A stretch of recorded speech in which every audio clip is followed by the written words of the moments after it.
কি মনে হচ্ছে? পারুলই কি তাহলে রক্ত দিয়ে বাঁচাবে তার বাবাকে?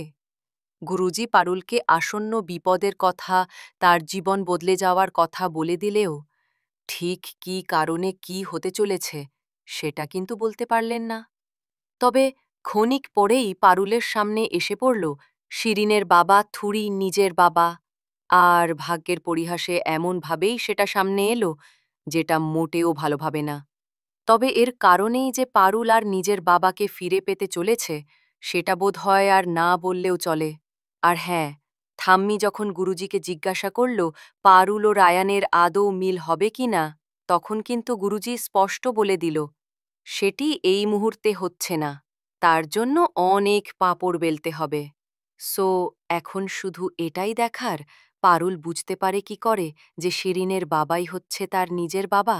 তোমাদের কি মনে হচ্ছে অবশ্যই জানিও, কিন্তু কমেন্ট করে। দেখুন পরিণীতা প্রতিদিন রাত ৮টায় শুধুমাত্র জি বাংলায়। এই রকম সমস্ত আপডেট সবার আগে পেতে অবশ্যই আমাদের চ্যানেলটি সাবস্ক্রাইব করে নিও।